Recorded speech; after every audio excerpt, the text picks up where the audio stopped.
اس وقت کووڈ-19 میں سب سے بڑا ایشو عوام کا کیا ہے؟ انہیں کیا چاہیے؟ میں سوال پوچھ رہا ہوں، انہیں راشن چاہیے؟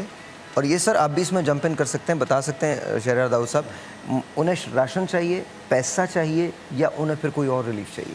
دیکھیں، صحت چاہیے ہر کسی کو. صحت ہوگی تو راشن کھایا جائے گا. جس کی صحت ہی نہیں ہوگی راشن بھی کیسے کھائے گا؟ اور راشن ساحر بھائی، ہمیں تو یہ کبھی کہنا بھی نہیں چاہیے اور سوچنا بھی نہیں چاہیے کہ ہم کسی کو دے رہے ہیں، کیونکہ اس کا تو ڈائریکٹ وعدہ اللہ تعالیٰ کا ہے. رزق دینے کا وعدہ جو وہ اللہ تعالیٰ کا ہے. تو رزق کی کمی کسی کو نہیں ہوئی. کچھ لوگوں نے ایسے شوشے چھوڑ دیتے ہیں، وہ بھوک سے مر گیا، اس نے بھوک سے خودکشی کر لی. میں اس بات کو قطعی طور پہ بھی نہیں مانتا، اور اس بات کو ہم تب مانیں جب کسی کا پیٹ خالی ہو. جب اس کے ڈیڈ باڈی ہوتی ہے، اس کا جب پوسٹ مارٹم کیا جائے تو اس میں پیٹ خالی ہو. تو پیٹ تو کسی کا بھی خالی نہیں ہوتا نا. اور جو بھوک کی اس حد تک کے پہنچ جاتا ہے تو اس میں اتنی طاقت بھی نہیں ہوتی کہ اٹھے اور کہیں جا کر کے لٹکے وہ یا اپنے آپ کو مارے. وہ تو ایک بالکل ادمرہ سا ہو جاتا ہے، بالکل ختم ہو جاتا ہے. تو ہم مگر راشن ضرورت ہے. اللہ تعالیٰ خود اتر کے بھی نہیں دیتا، ہمارے ہی تھرو دیتا ہے. لیکن راشن سے بڑے ایشوز ہیں. اب کل ایک کسی کی کال آئی کہ بھائی وہ 6,000 رینٹ ہے، 3 مہینے سے ہم نے کرایہ نہیں دیا، میاں بھی بے روزگار ہیں.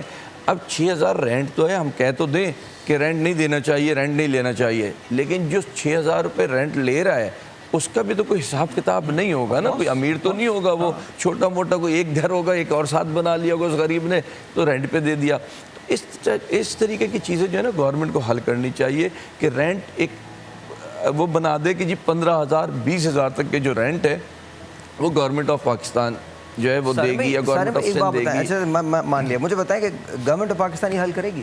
نہیں کرے گی. نہیں، سوال ہی نہیں پیدا ہوتا. میں بھی کہہ رہا ہوں نا کہ آپ کو کتنے سال میں نے یار ان کو کام کرتے ہوئے دیکھا، یہ کہتے نہیں، اپنے منہ سے نہیں کہتے، میں نے ان کو اور بھابھی کو کام کرتے ہوئے دیکھا. اللہ بچائے یار، یہ جہاں کام کرتے ہیں وہاں پر اے سی بھی نہیں ہوتا. یہ گرمیوں کے موسم کے اندر ہوتا ہے. ابھی ہم بات کرتے بریک پہ سے پہلے، یہ جو وائٹ رنگ کا شلوار قمیض آپ دیکھ رہے ہیں بس یہی ان کے پاس ہیں کچھ. اور یہ جو جوتے، لٹرلی میں آپ کو بتا رہا ہوں، یہ جو جوتے آپ دیکھ رہے ہیں یہ ایک ہی جوڑا ہے. نہیں، یہ تو بیکار. اگر آپ سوشل سیٹ اپ میں سے، ہمارے پورے سوشل سیٹ اپ میں سے ایسی این جی اوز کو نکال دیں، مطلب آپ ایدی کو نکال دیں، آپ سارم بنی ٹرسٹ کو نکال دیں، آپ چھپا کو نکال دیں، آپ کچھ اور کو نکال دیں، آپ کراچی ریلیف ٹرسٹ کو نکال دیں، آپ ٹی سی ایف کو نکال دیں، آپ سیلانی کو نکال دیں، تو آپ کے پاس بچا کیا؟